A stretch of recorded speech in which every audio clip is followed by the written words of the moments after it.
उभारणे असतील, मी आमदार म्हणून आम्ही सातत्याने पाठपुरावा केला आणि लवकरच आता कर्जतकरांना पनवेल ते कर्जत हा रेल्वे मार्ग सुद्धा सुरू होणार आहे। त्यामुळे कर्जतच्या डेव्हलपमेंट मध्ये मोठी भर आपण त्या ठिकाणी पडणार आहे।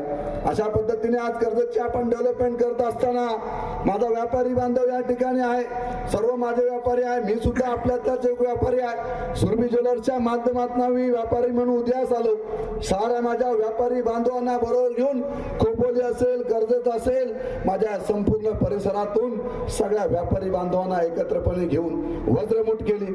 व्यापारी बांधवांना विचारलं काय आपली संकल्पना आहे, काय डेव्हलपमेंट कर्जतची केली पाहिजे, काय विचारधारा आपली आहे, कशा पद्धतीने बाजारपेठा फुलल्या पाहिजेत, कशा पद्धतीने रोजगार वाढेल, कशा पद्धतीने बाजारपेठामध्ये आपल्याला त्या ठिकाणी मंदी जी आहे ती बाजूला होऊन त्या ठिकाणी तेजी येईल, या पद्धतीने चर्चा केली। हर एक व्यापाऱ्यांशी वैयक्तिक लेवलला बोललो आणि सगळ्या व्यापाऱ्यांचे प्रश्न सोडवण्यासाठी पर्यटन हाच एक महत्त्वाचा मुद्दा समोर आला। पर्यटन वाढलं पाहिजे, डेव्हलपमेंट वाढली पाहिजे। डेव्हलपमेंट वाढली तर आपल्याला खऱ्या अर्थाने आपल्या बाजारपेठांना चालना मिळेल, व्यापाऱ्यांना संधी मिळेल, रोजगाराची संधी उपलब्ध होईल आणि म्हणून इन्फ्रास्ट्रक्चर हा महत्त्वाचा मुद्दा आम्ही समोर आणला। 5 वर्षाचा विकास बंधू आम्ही साऱ्यांनी एकत्रपणे पाहिला की काय नक्की केलं पाहिजे कर्जतच्या डेव्हलपमेंटसाठी, आणि कर्जतची डेव्हलपमेंट जर करायची असेल तर आपण इन्फ्रास्ट्रक्चर कर्जतचं बदललं पाहिजे।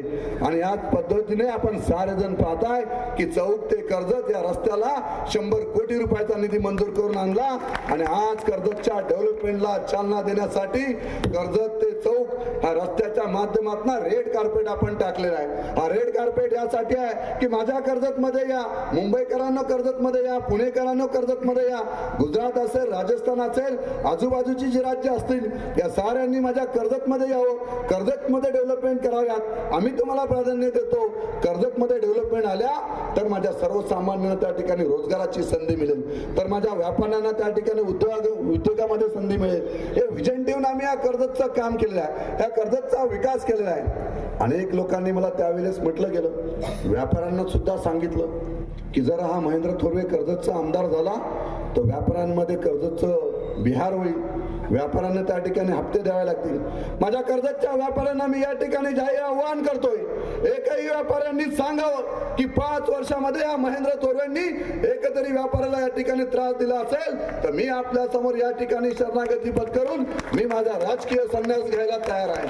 मी सगळ्या व्यापारी बांधवांना एकत्रपणे केलेला आहे। मी सर्वसामान्य जनतेला न्याय देण्याचा प्रामाणिकपणे प्रयत्न या ठिकाणी केलेला आहे। सर्वसामान्यांचा विकास व्हावा हा दूरदृष्टी ठेवून मी सातत्याने या ठिकाणी प्रयत्न केलेला आहे। माझी सगळ्या कर्जतकरांना या ठिकाणी विनंती आहे, आपल्या सर्वांना कल्पना आहे कर्जत ते भिसेगाव हा भुयारी मार्ग व्हावा, यासाठी मी MMRDच्या माध्यमातून निधी मंजूर करून आणला आणि तो निधी रेल्वेकडे वर्ग सुद्धा केलेला आहे आणि या भुयारी मार्गाला कैलासवासी अनंत काका जोशी यांचं नाव द्यावं असं आम्ही त्या ठिकाणी जाहीर